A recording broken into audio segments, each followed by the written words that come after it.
welcome back to my channel. My name is Brittany Janae, and in today's video we're going to be discussing the Abercrombie and Fitch controversy in the current lawsuit that's going on. So let's get into it.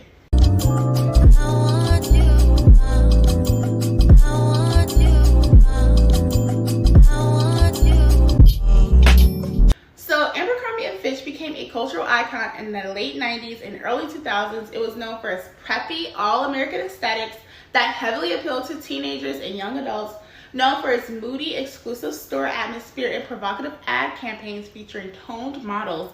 The brand became synonymous with youthful privilege and aspirational styles. However, Abercrombie's popularity was also marked by significant controversy, y'all. It included accusations of discriminatory hiring practices, lack of size inclusivity, and exclusionary brand image. Despite the efforts to rebrand in recent years, its legacy from that era remains a significant part of its public identity. And in 2024, y'all, dozens of men filed a lawsuit against Abercrombie and Fitch, which was basically saying they were complicit in a decade-long sex trafficking scheme carried out by the fashion company's former CEO, Michael Jeffries. Y'all, like, what is going on with these weirdos that are in a position of power? Because I just did a video talking about Matt, and you know we've been talking about P. Diddy on this channel. So, like, what is going on? So Abercrombie and Fitch history is marked by a series of controversies that shape the public perception of the brand. So it's known for its exclusive and often elitist image, I guess you can say. The company faced accusations of discriminatory hiring practices, like I stated earlier, particularly favoring that all-American look, basically just white people, right? And so it was looks that excluded racial and ethnic diversity. And so in addition to lack size inclusivity, it deliberately catered to only small sizes. Abercrombie & Fitch doesn't want larger women wearing its clothes, so it won't even stock sizes larger than a 10. In a new book on retail, CEO Michael Jeffries is quoted in a 2006 interview saying Abercrombie & Fitch markets only to skinny and beautiful people. He said, "Candidly, we go after the cool kids. We go after the attractive all-American kid with a great attitude and a lot of friends. A lot of people don't belong in our clothes and they can't belong. Are we exclusionary? Absolutely." Further, the brand's reputation for exclusivity. And so reports of a toxic workplace culture emphasizing physical appearance and maintaining strict aesthetic standards only deepened the criticism. And so, in this video, we'll dive into Abercrombie and Fitch's latest controversy, exploring what these new allegations mean for the brand's image today and how they might impact its future. As Abercrombie attempts to rebrand and distance itself from the past, we'll consider whether the controversy will hinder or reshape its efforts to evolve. So let's go back into time where Abercrombie and Fitch first started having their controversies in the media. So Abercrombie's past is marked by issues of discrimination. Dare I say it again? I might say this a million times throughout the video. And it also lacked inclusivity and marketing tactics that many found offensive, leading to significant criticism and legal actions. So I'm going to give a breakdown of all of the past controversies involving Abercrombie. And so one, they were sued over discriminatory hiring practices. So basically in 2003, Abercrombie faced a class action lawsuit, Gonzalez versus Abercrombie and Fitch, which accused the company of discriminatory hiring practices. The lawsuit alleged that Abercrombie intentionally favored white employees in visible stores positions while relegating people of color to stockroom or out-of-sight roles. And so plaintiffs, which included Black, Asians, and Hispanic job applicants who claimed they were denied positions based on appearance rather than qualifications. And I feel like Abercrombie is not the only place that does that, but I'm gonna keep discussing, okay? And so essentially what happened is that Abercrombie, of course, settled the lawsuit in 2004, and they agreed to pay $40 million. And they also implemented a consent decree mandating changes in their hiring, diversity training, and promotion policies. And so basically this case highlighted the brand's selective and exclusionary hiring policies, reinforcing its reputation for lack of racial and ethnic diversity. So the next controversy is the lack of size and inclusivity that Abercrombie has. And so for years, Abercrombie deliberately limited its sizes to exclude larger body types, catering primarily to thin, athletic physiques. And so the former CEO, Mike Jeffries, was famously quoting saying that the brand targeted cool kids, which many interpreted as a focus on a particular body image and exclusion of anyone who didn't fit their aesthetics. And so this stance spurred widespread criticism, with many people accusing the brand of promoting unrealistic beauty standards and body shaming. As body positivity and inclusivity became more mainstream in the fashion industry, Abercrombie's size exclusivity placed it out of step with the evolving consumer values, prompting calls for a more inclusive approach. Abercrombie's advertising leaned heavily on sexualized imagery, often featuring young, scantily clad models in suggestive poses. While this edgy style initially drew attention, it also attracted criticism for being overly provocative and exploitative, especially given the brand's target market of teenagers and young adults. And so beyond the explicit visuals, Abercrombie's marketing was criticized for promoting an American image, largely excluding diverse body types and backgrounds. And this lack of representation contributed to a sense of elitism.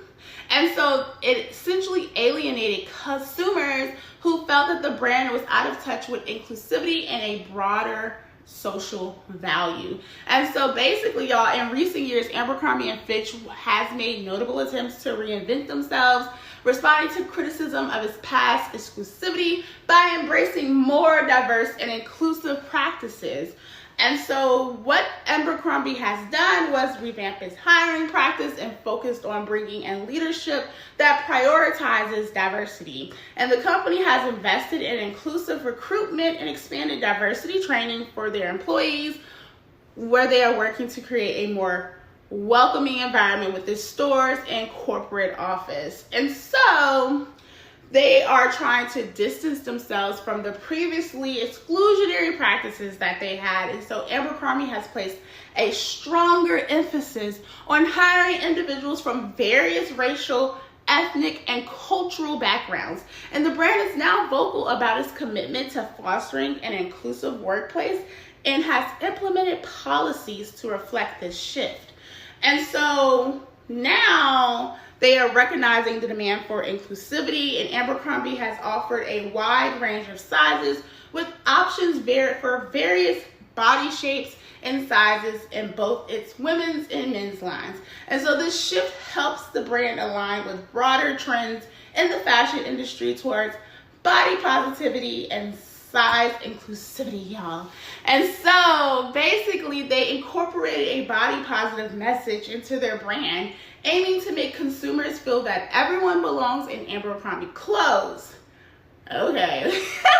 And this moves counters into previous exclusive size policies and address criticism about unrealistic body standards. Girl, ain't nobody checking for Abercrombie. I know, I wasn't. That wasn't my style back then. It ain't my style now, clearly. So, whatever.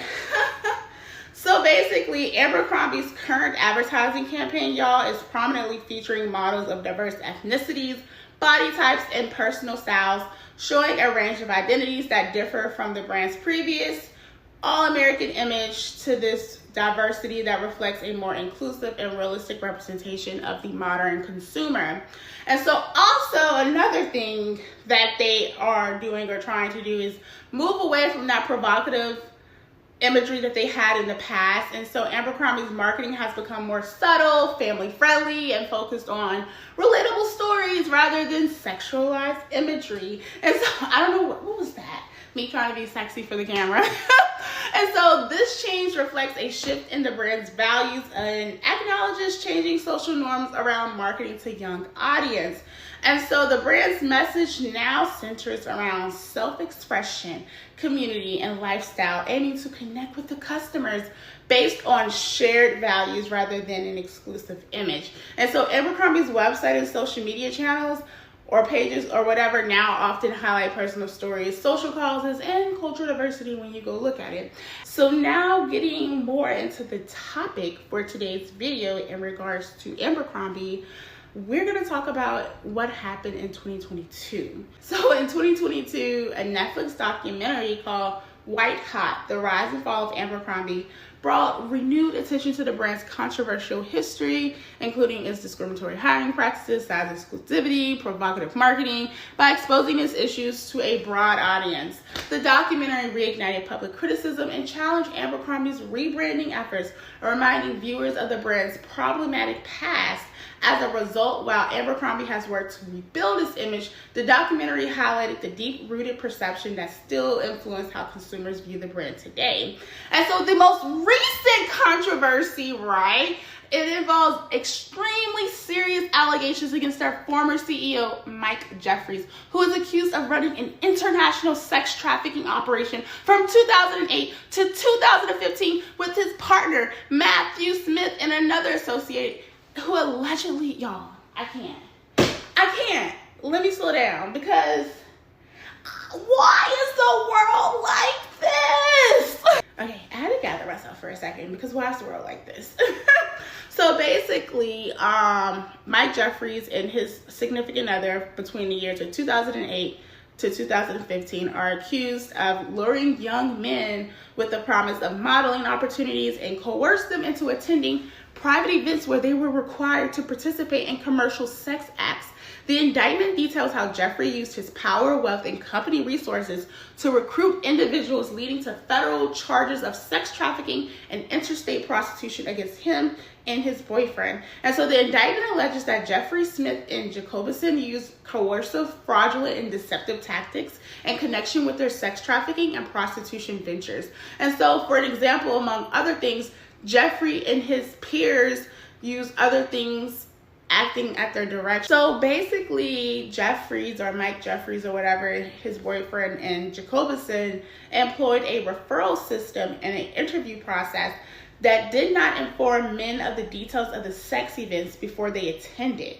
And so apparently including in the full extent and nature of the sexual activity that will be required of the men at the sex events. So it caused men to believe that attending these sex events could yield modeling opportunities with Abercrombie or otherwise benefits to their careers. So it caused the men to believe that not complying with the request for certain acts during sex events could harm their careers. And so it required men to relinquish their personal items, including clothing, wallets, and phones, and they would have to store them in an inaccessible location during the sex events. Sounds like a freak off to me, right? Sex events, FOs, freak offs is all the same thing. And so basically it required the men to sign a NDA, or a non-disclosure agreement. And on more than one occasion when men did not or could not consent, Jeffries and Smith violated the bodily integrity of these men by subjecting them or continuing to subject them to invasive sexual and violent contact by body parts and other objects. And on more than one occasion, Jeffries and Smith directed others to inject or personally inject men with an erection-inducing substance for the purpose of causing the men to engage in sex acts that the men were incapable or unwilling to engage in. And so the allegations further state that many of the victims, or at least one who was as young as 19 years old, they were financially vulnerable and aspired to become models in the fashion industry. And some of the victims recruited by the defendants had previously worked at Abercrombie stores or had modeled for Abercrombie. And so if they are convicted of the sex trafficking charges, the defendants each face a maximum sentence of life imprisonment and a mandatory minimum sentence of 15 years imprisonment. And if convicted of the interstate prostitution charges, the defendants face a maximum sentence of 20 years in prison. And so this arrest comes after years of accusations from alleged victims, and it follows an investigative BBC report that initially highlighted similar claims in 2022. And so these new revelations have reignited scrutiny over Abercrombie's past and its connection to Jeffries' controversial leadership, which had previously been criticized for its exclusionary hiring practice, lack of diversity, and the hypersexualized marketing. And so this developing scandal threatens to tarnish the brand's recent efforts at rebranding, especially given that Abercrombie had already started distancing itself from Jeffries following his 2014 departure. And so advocacy groups, former employees, and journalists have played significant roles in bringing these issues to light, challenging the company to respond to both historic and current allegations. Now Michael is out on a $10 million bail, which got a lot of people questioning, why is he out of jail, but Diddy's bond keeps getting denied? I don't know, y'all. This is crazy. Let me know what you guys think in the comments below. I wanted to talk about this subject because I feel like there are so many people in power that are taking advantage of people, and it's crazy. It's crazy that we live in a world full of sexual deviants, you know? And the fact that Michael Jeffries and his company, out of all people, said they only hired cool kids and they were only going for a certain look. Sir, do you see how you look? I mean, no, seriously, do you see? I know I'm not the hottest thing walking, right? Like, I'm just not. And I'm not your targeted audience, or consumer rather, for Abercrombie. Like, I'm just not. But it's just like, you got the nerves to sit up here and say who can get a job, not based on their qualifications, but based on their, y'all, look, pretty privilege is a real thing. It is a real deal, right? But the fact that someone who looks like that feel like he can call the shots on what's pretty and what's not, when, sir, most of them men would touch you with a 10-foot pole if you ain't had that money, but not the victims, but I'm assuming whoever else he has dated or had sexual relations with. Child, a hot mess. It really is. And I mean, these legal streets are popping hot, right? This legal tea out here, it is a mess, and it's a lot going on. And I'm here to report, to talk about, discuss. I'm not a reporter, I'm not a journalist, I'm just a lawyer that likes to talk about all things law and politics, and sometimes maybe, you know, stuff that's in pop culture as well with the law. But anyways, let me know what you guys think in the comments below. I will see you guys in the next video. And I haven't said this in a while, but you guys are now legally pretty. Even though we didn't really learn anything in this video except for how crazy and how deviant a lot of these people in power are, right? But we didn't learn any new legalese or laws or whatever the case may be. But anyways, y'all, I'm gonna get up out of here. It's raining where I'm at. Your girl got her hair pressed out. I'm surprised that it's still lasting. It's only been a couple days, but it's raining, and I'm like, oh, if y'all would have seen me coming from court today, I had my little plastic bonnet thing on my head that you tie up in the rain, girl, looking like Betty Boo Doo Wop to Dop Wop Wop. Girl, I wasn't playing with them. Anyways, let me get off here. I missed you guys. I've been wanting to talk to you guys, but I've just been very busy with my life. There's so much going on. I have a lot of fun content planned. And let's just God, just give me the time to be able to do this for you guys, because I really do enjoy this. I really do love doing this side of the research and just conveying that information to you guys. And I hope you guys like these videos too. And I'm rambling. I'm doing the most. So bye, y'all.